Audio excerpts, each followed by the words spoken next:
While the body and the use of language tells what a person is thinking, the face is the biggest tattler of the mind.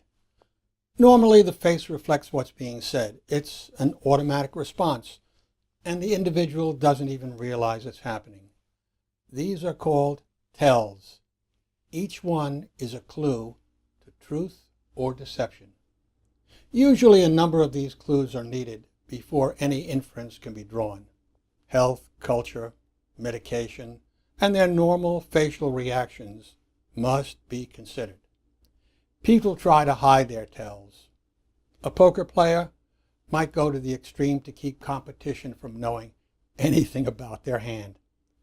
A pathological liar, and at times politicians, have learned the art of holding their face flat, trying to hide their tell, keep a secret, or tell a lie. When you see a flat face, you know something's amiss.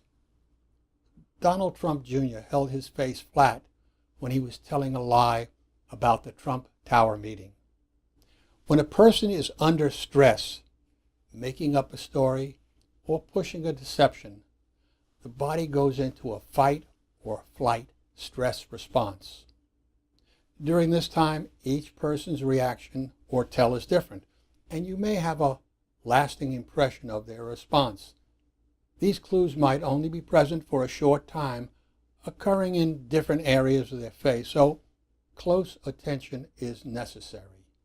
For the mouth area, stress results in moisture being rerouted from the mouth, nose, and throat to the skin in the form of sweat, causing different responses. When a person's mouth becomes dry, they lick their lips, trying to bring up moisture. For a dry throat, gulping or hard swallowing is done to bring back lubrication. Alternately, they may manipulate their jaw to stimulate the glands in the back of the throat. For the nose, it's sniffling to bring on nose lining lubrication. It might even be heard as slurred words when there's not enough moisture to make a clear sound. When we smile or laugh at something funny, it shows up in the curve of the mouth and wrinkles around the eye. If it's just a polite smile, only the mouth will curve.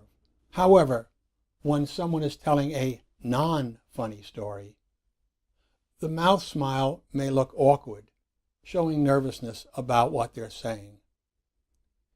If the issue gets too confrontational, that curve may change into a tight-lipped snarl, even with flared nostrils. Their eyes have their own way of showing deception. Maintaining eye contact through entire discussion may be a red flag. Normally, eyes stay in contact for 7 to 10 seconds. The eyes then drift toward non-moving objects while trying to access their memories or what they want to say next. If that doesn't happen, they may not be truthful. Look closely at a person's eyes when they're talking. If the pupils dilate, what they're saying may not be true, since this is an involuntary eye function occurring during stress. You've probably heard when a person blinks faster than normal, they may be lying. Well, that's true. It's a secondary effect. It first shows up as a decreased blink rate because of cognitive overload of creating the lie. After the lie has been completed, the mind relaxes, and the blink rate can speed up to 8 times faster than normal. Classically, when a person looks to their right, your left, when viewing them, they tend to be inventing a story. These directions may be switched in left-hand. The eyebrows may be another indicator.